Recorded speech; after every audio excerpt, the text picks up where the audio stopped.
आज हमारे बीच डॉक्टर ज्योत्सना लाल जी मौजूद हैं, जो कानपुर के क्राइस्ट चर्च डिग्री कॉलेज में एज ए प्रोफेसर केमिस्ट्री विषय को पढ़ाती हैं। हम उनसे जानना चाहेंगे कि उन्होंने किस विषय में पीएचडी की, उनका शोध का विषय क्या था और पूरी दुनिया में उनके जो पेपर पब्लिश हो रहे हैं उसकी खबर पूरे देश को होनी चाहिए। इस of toxic metal ions from water by ion exchangers and low cost adsorbents। ये मेरा पीएचडी थीसिस का टाइटल था और इसी में मैंने काम भी किया और उस पर कई रिसर्च पेपर्स 4-5 रिसर्च पेपर्स हम लोग ने पब्लिश करे। मेरे गाइड का नाम है डॉक्टर डीके सिंह, जो हेड थे chemistry department Harcourt Butler technological institute होता था जब हमने वहाँ से पीएचडी किया। उसके बाद आज वो यूनिवर्सिटी के नाम से है और उनके अंडर में हमने रिसर्च करी थी वाटर पोल्यूशन में इन metal ions, toxic metal ions जो मरकरी, लेड, क्रोमियम, जो ये सब जो हैं जो कार्सिनोजेनिक मेटल आयंस कहलाते हैं। उस समय हम लोगों ने उनके रिमूवल में वर्क किया था बाय लो कॉस्ट एड्सॉर्बेंट्स। तो ज़्यादा इंटरेस्ट हमारा बाद में लो कॉस्ट एड्सॉर्बेंट्स पर हो था कि removal of metal ions from waste effluents जो, और कानपुर में टैनरी एफ्लुएंट्स और इंडस्ट्रियल वेट्स पे बहुत काम हो रहा था और इसमें ये उस समय ये बड़ा हॉट टॉपिक था। और गंगा रिस्टोरेशन जो गंगा एक्शन प्लान था वो भी बहुत ज़रूरी चीज़ उस समय बहुत उस पर गर्म जोशी थी। ये उस टाइम की बात है 90s की, जब मैंने रिसर्च स्टार्ट करी तो दैट वाज 1998 एंड 92 में मेरी पीएचडी ख़त्म हुई, यानी मुझे ऑलमोस्ट 5 इयर्स लगे।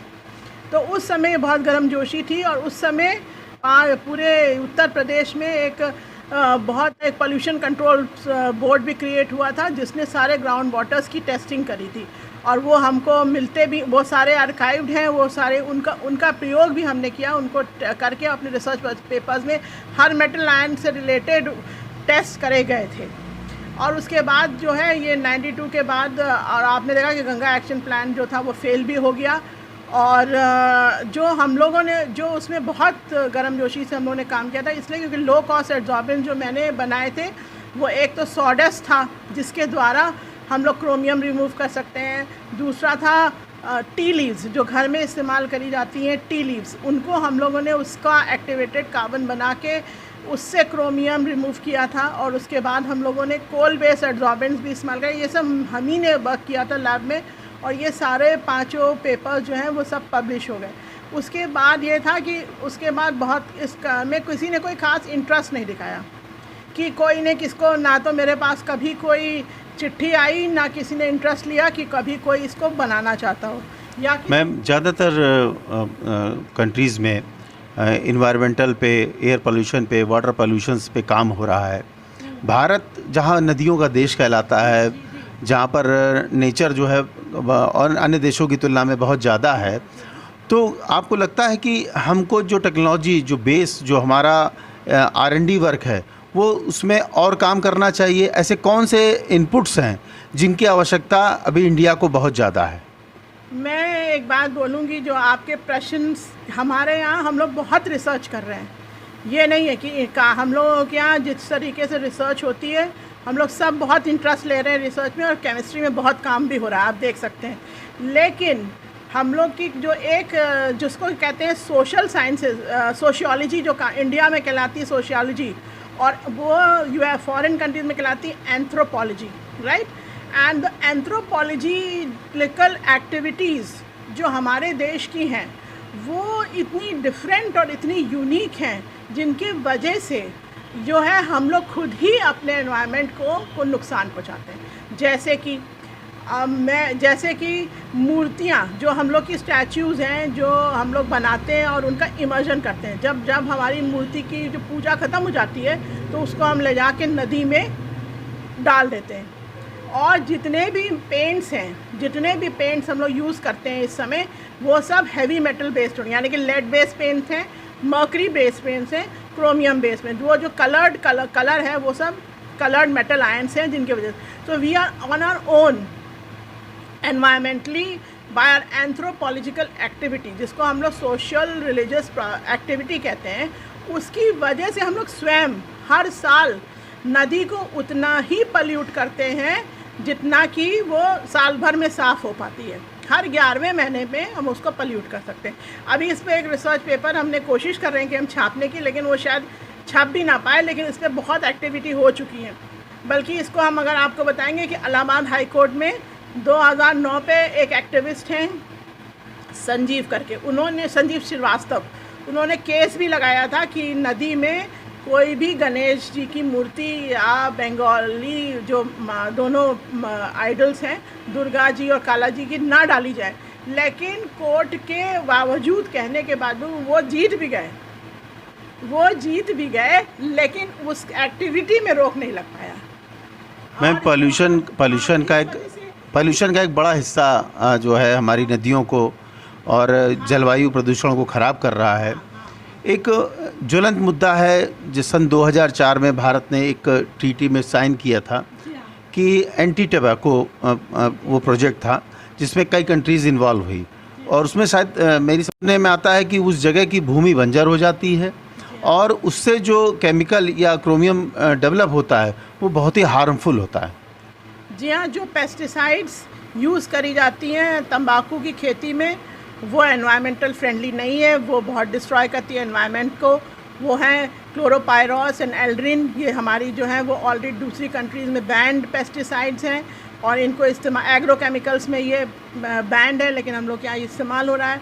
दूसरी बात ये है कि जो भूमि का इस्तेमाल गेहूँ उगाने के लिए या क्या कहते हैं हाँ, ऐसे चीज़ों के लिए करना चाहिए, वो तंबाकू के लिए हो रही है, सिर्फ इसलिए कि वो बहुत हाई रेवेन्यू देती हैं। और दूसरी बात यह है कि गवर्नमेंट की पॉलिसी ये है कि हम तंबाकू को इसलिए नहीं बैन करते हैं क्योंकि अगर हम बैन करेंगे तो क्या होगा कि उसकी काला बाज़ारी होने लगेगी, और काला बाज़ारी से सामान की मतलब बिक्री बढ़ती है, घटती नहीं है। तो ये उन्होंने, हर कंट्री का यही है कि उसको छोड़ दिया है आपकी अपनी मानसिकता पे कि आप उसको इस्तेमाल करें या ना करें। लेकिन एक्चुअली में क्या है कि टम्बैको इज़ द मेजर रीज़न। मेरे ख्याल से 40% जो डेथ्स हम लोग की कंट्री में होती हैं वो बिकॉज ऑफ टम्बैको ही है। सिर्फ कैंसर ही नहीं बल्कि जो स्टमक की और इंटेस्टाइनल प्रॉब्लम्स हैं ये सब भी हमारी तंबाकू खाने से ही होती हैं। दूसरी बात ये है कि हम लोग डिज़ीज़ इस समय जो अभी WHO ने अभी लेटेस्ट अपना जो रिपोर्ट निकाली है वो यही कहा है कि COVID-19 and tobacco use has got a direct contact. Why? First of all, the lungs get weak. अगर हम लोग जब तंबाकू की सिगरेट स्मोक करते हैं या बीड़ी स्मोक करते हैं तो उससे तो लंग्स वीक होते हैं। And COVID-19 is also a form of pneumonia जो लंग्स इन्फेक्टेड डिजीज़ है।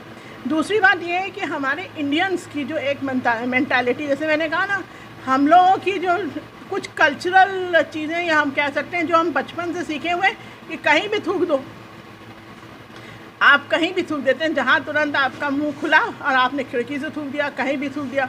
तो ये जो स्पिटून है जिसको हम लोग कहते हैं थूक, वो जो है वो हम सब जगह थूकते फिरते हैं, और उससे क्या हो रहा है कि वैक्सीनेशन वाला व्यक्ति भी इन्फेक्टेड इसीलिए हो रहा है क्योंकि हम लोग जो दूसरा पर्सन है वो थूक रहा है, वो सब जगह कहीं भी थूक देता है, आप किसी को भी आप मना नहीं कर सकते। मैम, जैसा कि जानकारी है कि छोटे छोटे देश चाहे भूटान हो, नेपाल हो, चाइना बड़ा कंट्री है, इन सब स्थानों पर आप लोगों ने कहा कि हमने किसी को थूकते नहीं देखा, और थूकने के लिए कि उन्होंने पर्टिकुलर स्पेस बने हुए हैं जहाँ पर इस चीज़ को स्पिट किया जाता है। भारत में अगर इस तरीके की नीति जारी रही तो आने वाले समय में मरीजों की संख्या बहुत ज़्यादा बढ़ सकती है। तो कोविड के बाद जो है अभी भी बहुत ही प्रिकॉशंस का टाइम है क्योंकि तीसरी लहर आने वाली है, और एंटी टबैको से जुड़ी चीज़ें जो जैसा कि अभी आपने बताया कि ये भारत सरकार ने इस पर एक संधि करी थी, इसका विज्ञापन समाचार पत्रों में नहीं आना चाहिए, टीवी में इसके ऐड नहीं आने चाहिए, लेकिन उसके बावजूद ये आ रहे हैं। हम ये जानना चाहेंगे मैम कि जो एंटी टबैको जो पेपर आपका सबमिट हुआ था वो उसमें मेन खास बात क्या थी? देखिए, मैंने बहुत से रिसर्च पेपर्स लिखे हैं इसी उसमें, जब से 2004 से मैंने इसमें ज्वाइन इन किया as an activist, anti tobacco activist भी हूँ। तो पहले तो कि हमारा तो ये था कि identification of nicotine in various tobacco samples, ऐसे बहुत से रिसर्च पेपर्स हैं। बाद में ये है कि कुछ सर्वे टाइप के भी मैंने पेपर्स लिखे जिसमें स्कूल किड्स, जो स्कूल जाने वाले बच्चे जो हैं वो क्यों स्मोकिंग करने लगते हैं, और स्कूल जाने वाले बच्चे इसलिए स्मोकिंग करते हैं, बॉयज़ एंड गर्ल्स, क्योंकि वो अपने फेमस फिल्म स्टार्स को देखते हैं स्मोक करते हुए और अपने पेरेंट्स को देखते हैं। और इसमें एक बहुत बड़ा रीज़न ये भी है कि हमारे घरों में बच्चे, लड़के और लड़कियां दोनों सीख जाते हैं, क्योंकि पिताजी लोग जो हैं वो पैसा दे के और उनको ख़रीदने के लिए भेजते हैं कि जाओ ले आओ तंबाकू मेरे लिए ख़रीद लाओ दुकान से, या सिगरेट का पैकेट ले आओ। तो माता पिता और बड़े भाई ही, माता पिता, चाचा चाची, मामा मामी, वही इसके पीछे हैं जो मतलब बच्चों को सिखाते हैं। वो पीयर को देखकर, इसमें एक वर्ड है पीयर, तो पीयर तो हमारे फिल्म स्टार्स हैं और फिर हमारे माता पिता और फैमिली हैं। तो मैम एक ऐसे एक ट्रेंड चला है नया कि जिसमें छोटे छोटे हुक्का बार खोले गए, जहाँ होटल रेस्टोरेंटों में हुक्का बार चल रहे हैं। ये क्या होता है हुक्का बार, इससे क्या इफेक्ट आता है बॉडी पे? हुक्का बार इज़ नथिंग बट वही तंबाकू को जला के वही सिगरेट की तरह उसको भी लिया जा रहा है, लेकिन वो हो गया एक फैशन हो गया। लेकिन इसके पीछे हुक्का बार नहीं रिस्पॉन्सिबल है, हुक्का बार तो एक ऐसे ही मार्केटिंग टेक्निक है। कानपुर में कैंसर इंस्टीट्यूट हैं और कैंसर के जितने हॉस्पिटल्स हैं उनमें बेसिकली जितने भी मरीज आ रहे हैं उसमें 40 से 60% जो मरीज होते हैं वो तंबाकू के सेवन के कारण ही होते हैं। तो डॉक्टर ज्योत्सना लाल का एक प्रयास है कि आम आदमी या जो आने वाली जनरेशन है, चाहे वो लड़का हो या लड़की, तंबाकू धूम्रपान के सेवन से बहुत दूर रहें, नहीं तो हमारी आने वाली पीढ़ी पूरी तरीके से खराब हो जाएगी। कानपुर से doctor Krishna Mohan Tripathi, bureau chief, Kanpur मंडल की रिपोर्ट।